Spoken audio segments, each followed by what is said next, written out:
What's up guys, welcome to Munchkins Gaming, where we take your gaming to the next level. This is Munchkins logging in to bring you another Dissidia Final Fantasy Opera Omnia video. And in today's video is going to be my core thoughts. Get it? Core thoughts.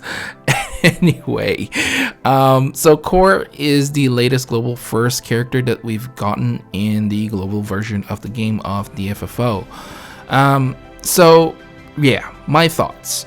First off, if you're thinking the global first is going to be broken, I don't really think Core is broken. Not like broken Aranea broken, not like Beatrix broken or anything of the sort. I think the dev team has done a great job to kind of balance this character out, and I don't see him, being used up to like 2-3 months from now or something along those lines. Maybe he will be, and you certainly can with the right party composition, but it's not like he's gonna be carrying like the entire team like Aranea did. So if you have any perception or if you have the perception that Core is gonna be broken, before watching this video or before pulling, I'll tell you right now, I don't feel like he's broken at all. I think he is just well balanced and just right for what we have currently in the global version of the game. Now, do I think he's good? He's just alright and stuff like that. Honestly speaking, I'm kind of torn with Core.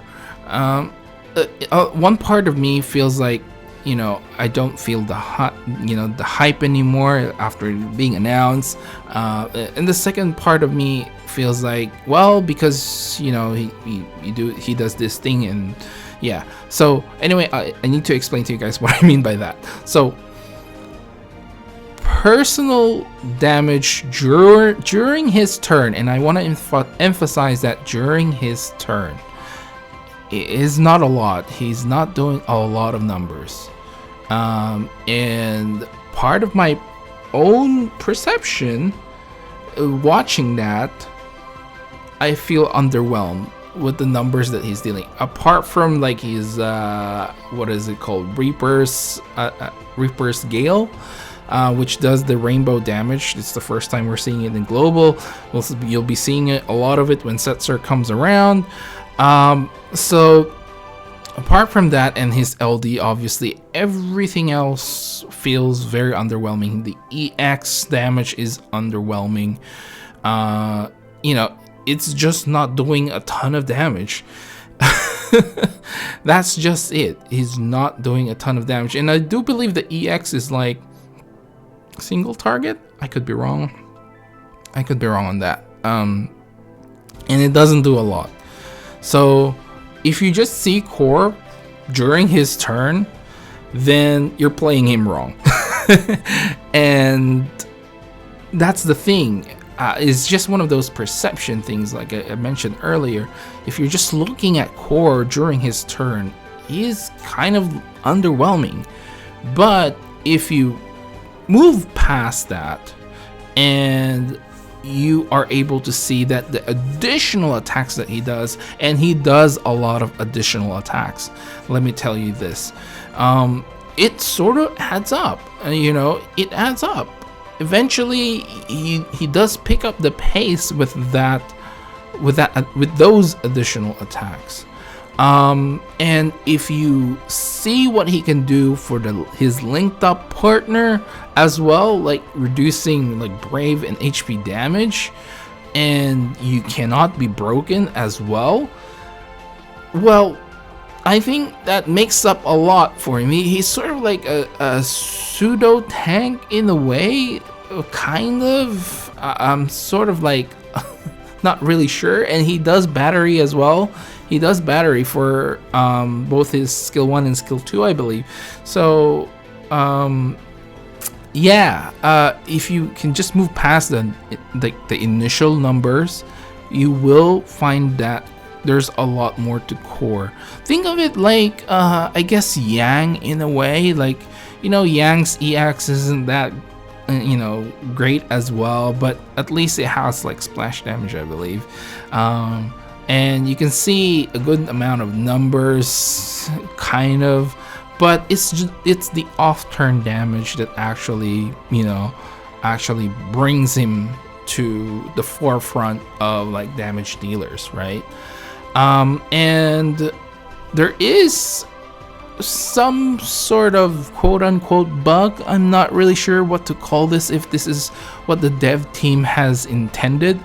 I am of the opinion that it's not, but let me explain this bug, because this quote-unquote bug actually increases Core's overall damage as well throughout the fight. So basically, you have a team and you have a friend support. Core will link up with one of your characters that you plan on switching out. So once Core has linked up with that character, you switch that character out with your friend support. Now currently he is not linked with anyone else. Now the idea here is that before that friend support finishes, you know, the overall 5 turns, basically you link up Core with your other character.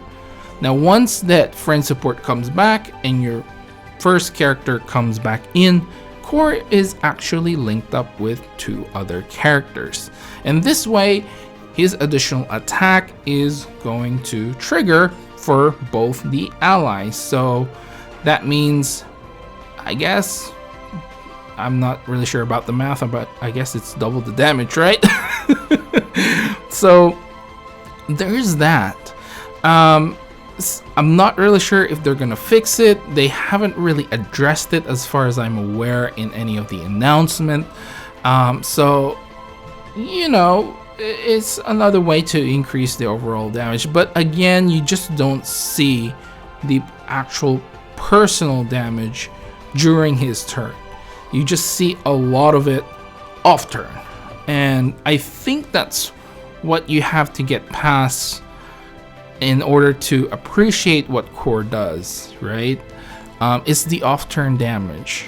Now, granted, this quote-unquote bug will only last for 6 turns, but if you really think about it, that's like 60k per turn. So that's like, what, 360k? You know, if there's 2 bosses, and if he can consistently like, you know, do his damage. At least that's what I noticed anyway. That's around the ballpark of where I kind of does, you know, rate the damage, that the extra damage that he's doing.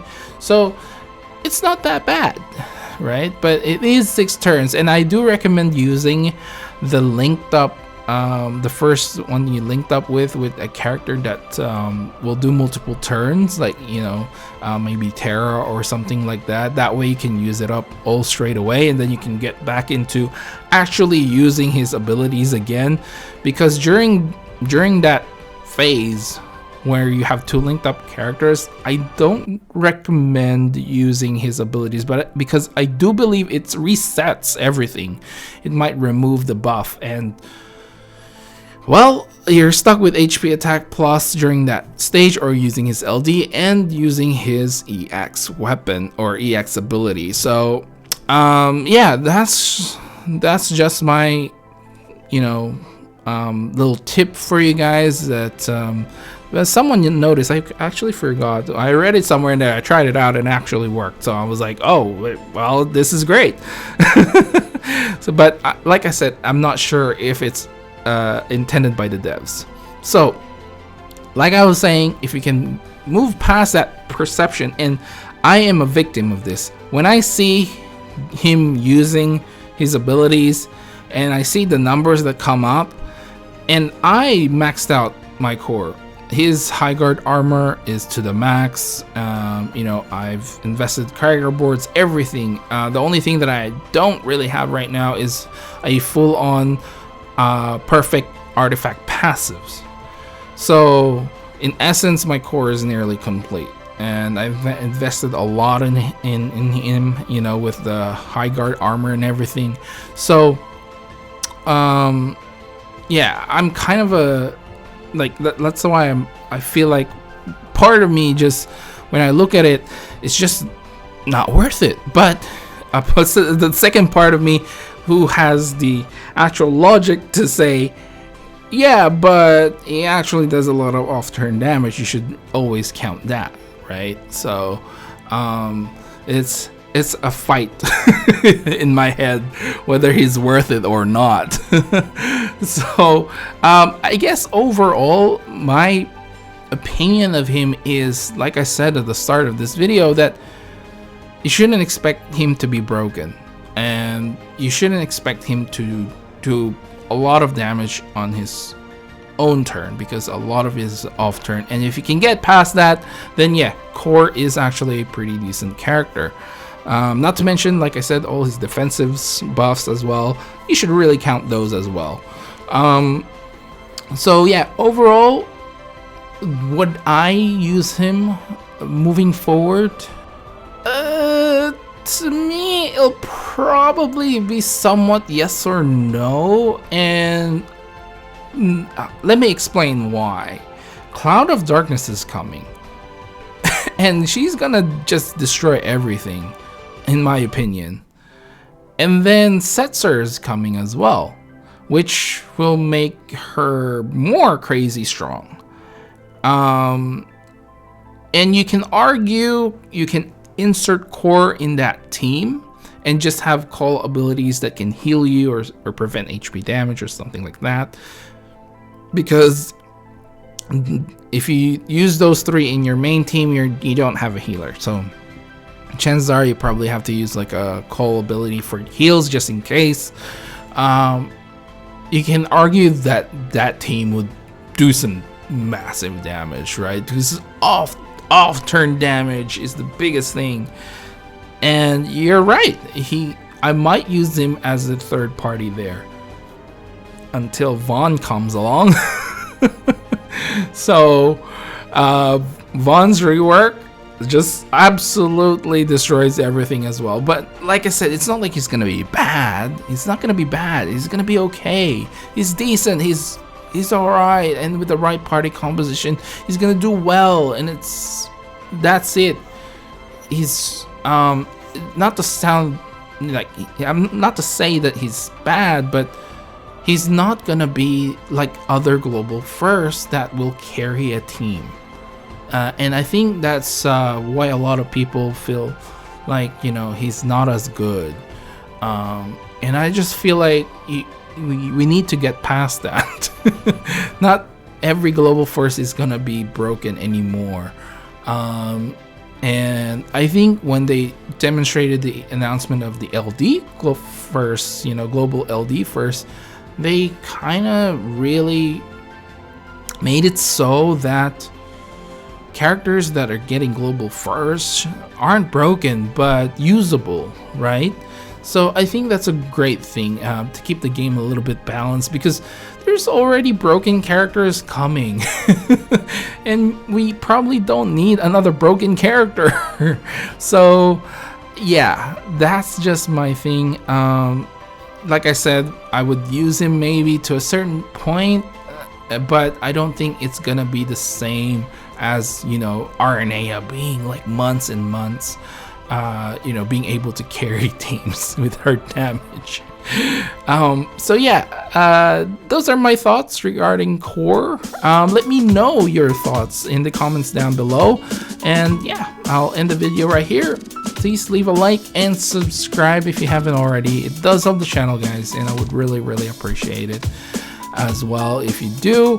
And follow me on Facebook and on Twitter at Munchkins Gaming. And again, leave down in the comments below what your thoughts are regarding Core. If you think he's good, he's not good, he's okay, let me know down in the comments below.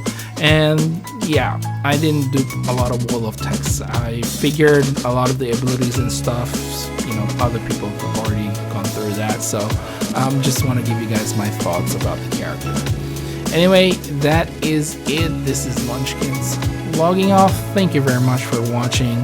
Oh, and make sure to follow me on Twitter and on Facebook at Munchkins Gaming. This is Munchkins logging off.